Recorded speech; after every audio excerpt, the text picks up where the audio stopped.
Good morning, class 12. Let's continue with the chapter of second chapter of our political science. देखो, मैंने आपको इसमें बताया था कि हमने क्या किया है, शॉक थेरेपी मॉडल पढ़ रहे थे. We were reading shock therapy model communist countries में. पहले तो मैंने आपको बताया था डिसइंटीग्रेट कैसे हो गया, क्योंकि उनकी गवर्नमेंट उनके लोगों को ध्यान नहीं दे रही थी, उनकी डेवलपमेंट नहीं कर पा रही थी. अब शॉक थेरेपी मॉडल्स जो वर्ल्ड बैंक ने और मॉनेटरी फंड ने इन्होंने डिसाइड किया था कि हम शॉक थेरेपी मॉडल जो है प्रोवाइड करेंगे उन कंट्रीज़ में जिनका बहुत ज़्यादा लॉस हो गया था और जो अपनी कम्युनिज्म से प्राइवेटाइजेशन में आ रहे थे. मतलब कि जो अपना समाजवादी छोड़कर पूंजीवाद में अपने देश को कन्वर्ट कर रहे थे, उनके लिए ये स्पेसिफिकली मॉडल था. इस मॉडल में मैं आपको एक्सप्लेन कर चुकी थी कि जितनी थोड़ी बहुत इन्वेस्टमेंट है वो जो सारी है प्राइवेटाइजेशन वो किसके थ्रू होगी, वर्ल्ड बैंक के थ्रू होगी. क्लियर. अब जब शॉक में थेरेपी मॉडल हो गया, वहाँ पे पहले तो समाजवादी था, अब प्राइवेटाइजेशन आ गया, तो उसमें क्या असर हुआ, उसके क्या रिजल्ट्स आए, ये हम पढ़ेंगे. Consequences of shock therapy. देखो, the shock therapy administered in 1990 but did not lead to the people for the promised utopia mass of consumption. Generally it brought ruin to the economies and disaster upon the people of the entire region. देखो, एकदम से अगर तुम बिल्कुल ही इतना बड़ा change लाओगे अपनी इकोनॉमी को गिरा के और तुम सोचोगे कि हम एक नया मॉडल स्टार्ट करते हैं जिसमें सिर्फ प्राइवेटाइजेशन है, तो एकदम से क्या हुआ, उनकी इकोनॉमी उसकी वजह से पूरी ख़राब हो गई. मतलब लोगों के लिए बहुत बड़ी प्रॉब्लम्स हो गई, क्योंकि गवर्नमेंट एटलीस्ट इतना तो रखती थी ना, सबको जॉब्स प्रोवाइड तो करती थी, सबकी खाने पीने का थोड़ा बहुत मिनिमम लेवल बेशक से उसका ध्यान रखती थी, पर कुछ ना कुछ तो ध्यान रखती थी ना कि गवर्नमेंट उनको मिनिमम लेवल इतने तो उनको पैसे प्रोवाइड कर ही रही थी और इतना खाना पीना प्रोवाइड कर रही थी कि सब आराम से रह सकें और अपनी लाइफ स्पेंड कर सकें. पर जब एकदम से प्राइवेटाइजेशन हुआ, प्राइवेटाइजेशन को कोई मतलब नहीं होता. प्राइवेटाइजेशन ये होता है कैपिटलिज्म. जो प्राइवेट सेक्टर होता है उनको लगता है कि हम अपना करवा लें, ये लोग इन लोगों का तो देखा जाएगा. उनको सिर्फ अपने प्रॉफिट्स देखते हैं, वो अपना फ़ायदा देखते हैं कि उनका खुद का फ़ायदा कहाँ पे हो रहा है. ठीक है. तो जब उन्होंने अपना फ़ायदा देखा तो मेनली क्या हुआ, इसकी वजह से पूरी इकोनॉमी पे बहुत गंदा असर पड़ा और पूरा ख़राब हो गया. In large state control industrial state collapse. अब जो भी इंडस्ट्रियल एरिया था गवर्नमेंट का वो पूरा का पूरा ख़राब हो गया. ठीक है. अब जो और जितनी इंडस्ट्रीज़ थी, 90% इंडस्ट्रीज़ प्राइवेट सेक्टर के हाथ में आ गई और उसको दोबारा रिकन्स्ट्रक्ट किया और प्राइवेट सेक्टर ने उनके अंदर अपने लोग लगाए और बहुत सारा जो था वो सब प्राइवेट सेक्टर ने ही ले लिया. ठीक है. सिंस द रिकस्ट्री का वो carry out through market forces and not by government directed industrial policy. कोई भी गवर्नमेंट की पॉलिसी वो नहीं हो रही थी फॉलो. अब जितना फॉलो हो रहा था वो प्राइवेट सेक्टर के अकॉर्डिंग हो रहा था. ठीक है. It led to be the virtual disappearance of entire industries. This was called the largest garbage sale in history. अब ये largest garage sale in history क्यों कहा जाता है, क्योंकि जितना गवर्नमेंट में था, जितना गवर्नमेंट के पास उसकी प्रॉपर्टी थी वो सारी प्राइवेट सेक्टर के पास हैंड ओवर कर दी गई. हाँ, प्राइवेट सेक्टर ने उसके पैसे दिए, ऑब्वियसली वो प्रॉपर ख़रीदा था, जो कहते हैं ना सेल करना एंड ख़रीदना, तो उस टाइम ये हुआ था. तो ये इतनी बड़ी जो प्रॉपर्टी थी, इतनी जितनी भी गवर्नमेंट के हाथ में थे वो किसके हैंड ओवर हो गया, प्राइवेट सेक्टर के. क्लियर.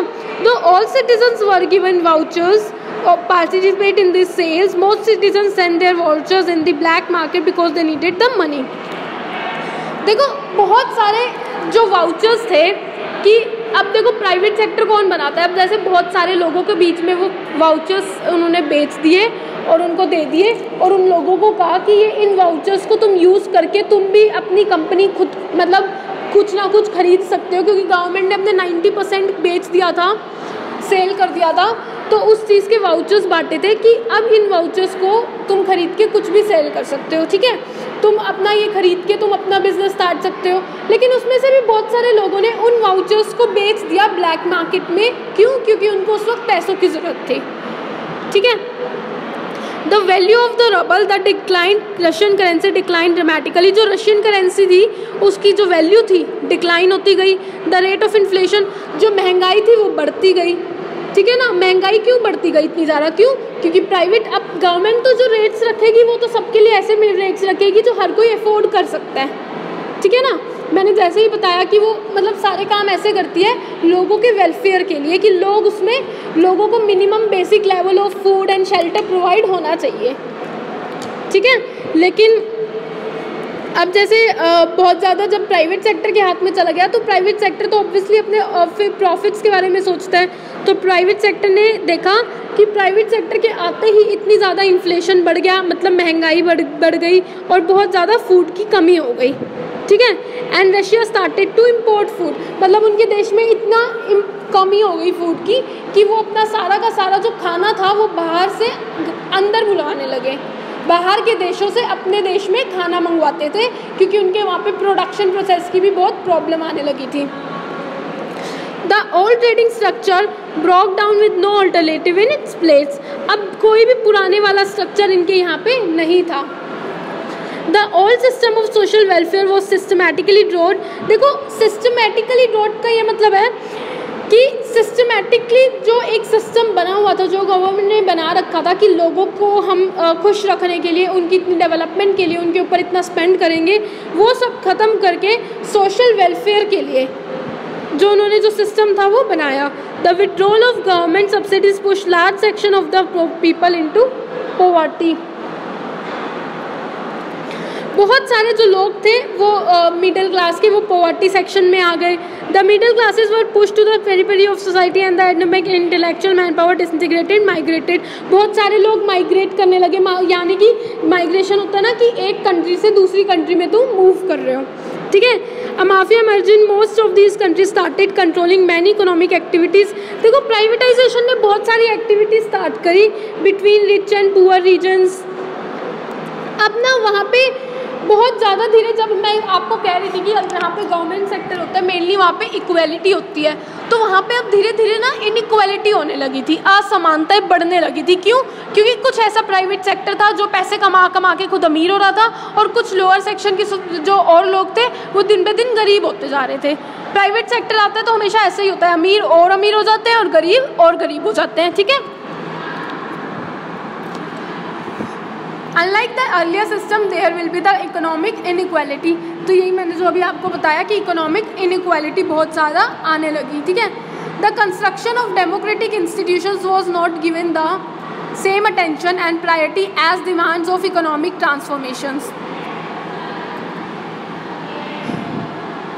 देखो जो अब नया सिस्टम आया वो अब इतना इकोनॉमिक पे ध्यान नहीं दे रहा था, बल्कि जितना ध्यान उनकी गवर्नमेंट दे रही थी। These constitution of all these countries were drafted in a hurry and most, including Russia, had a strong executive president with the widest possible powers that ended elections parliamentary relatively weak.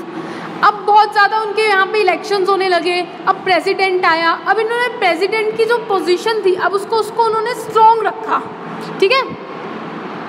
In central Asia the president had great powers and several of them become very authoritarian.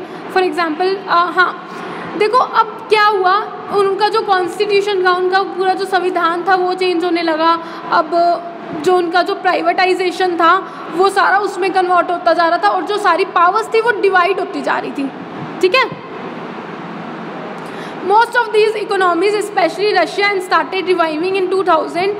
10 years after for their revival, for most of their economies was the export natural resources like oil, natural gas and minerals.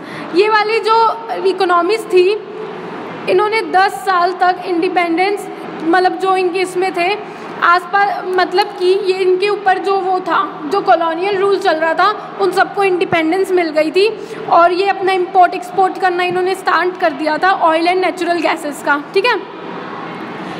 Other countries have gained because of the oil pipelines that cross their territories which they get rent. Tensions and conflicts.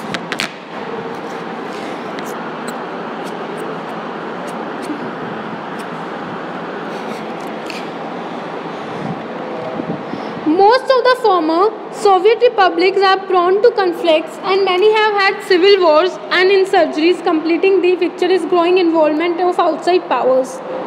देखो अब tensions and conflicts क्या हुआ कि बहुत ज़्यादा इस चीज़ की tension होने लगी जब जैसे बहुत सारी जो कंट्रीज़ थी जिनकी कंट्रीज़ में शॉक थेरेपी मॉडल आ गया, उनके उसमें बहुत ज़्यादा टेंशन्स और लड़ाइयाँ होने लगी, क्योंकि जो सारी गवर्नमेंट प्रॉपर्टी थी वो सारी प्राइवेट सेक्टर को बेच दी गई। और प्राइवेट सेक्टर वाले भी क्या कर रहे थे, कुछ ब्लैक मार्केटिंग कर रहे थे, और वो पैसे इतना मतलब कमाने के लिए लाइक उनको कोई फ़र्क नहीं पड़ता कि कोई अगर कुछ खा भी पा रहा है कि नहीं, उनको सिर्फ अपने प्रॉफिट से मतलब होता है, ठीक है। तो इसकी वजह से जो टेंशन्स थी वो बढ़ती जा रही थी, जो फूड था वो सारा इम्पोर्ट हो रहा था, ठीक है। In Russia, two republics, Chechnya and Dagestan, have had violent secessionist movement.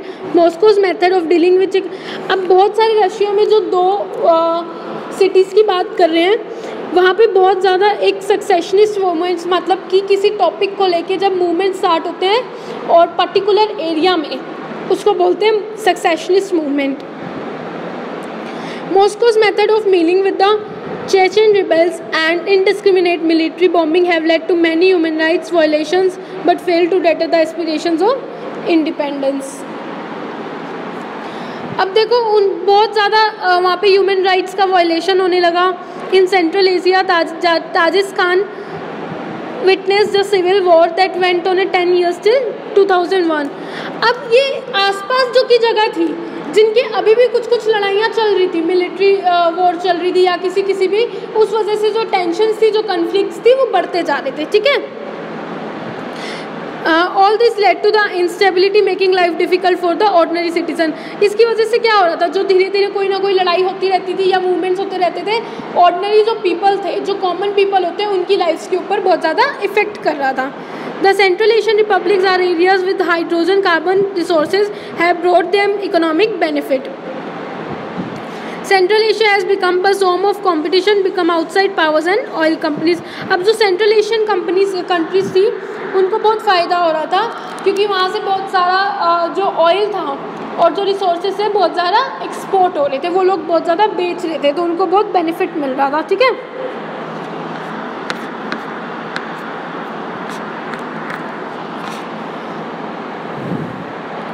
The US wanted military bases in the region and paid the governments of all Central Asian to use high-rise bases and to allow. अब देखो US एक बार तो बन ही गया था super power, तो वो धीरे धीरे अपने जो अलायंस थे, जो एग्रीमेंट्स थे, वो बढ़ाता जा रहा था सेंट्रल एशियंस के कंट्रीज़ के साथ में, ताकि जो वो अपने बेस है, मतलब ताकि जो उनकी टेरिटरी है वो लंबी कर सके, बढ़ा सके उसको, ठीक है। तो वो ताकि अगर उनको कहीं पे भी जाना है या फिर कहीं भी मतलब पूरे एरिया पे कब्जा चाहिए, तो वो क्या करते थे, उनके उस कंट्री के साथ अलायंस कर लेते थे ताकि वो अपने उस कंट्री को बेस बना सकें, ठीक है। However, Russia perceives these states as it near abroad and believe that they should be under Russian influence. China has interest more because of oil resources and Chinese have begun to settle around the borders and conduct trade. देखो China में क्या करने लगे, Chinese जो थे वो अपना trade उन्होंने बढ़ा दिया दिन पे दिन। जो बाहर की जो कंट्रीज़ थी, जो आसपास की कंट्रीज़ थी, और जो एशिया था, सेंट्रल एशिया, वो भी इम्पोर्ट एक्सपोर्ट में ज़्यादा लग गया। In eastern Europe Czechoslovakia split peaceful into two. Czechoslovakia जो था वो 2 पार्ट्स में डिवाइड हो गया, Czechs and स्लोवाक्स, forming independent countries, जो 2 इंडिपेंडेंट कंट्रीज बन गई। But the most severe conflict took place in Balkan republics और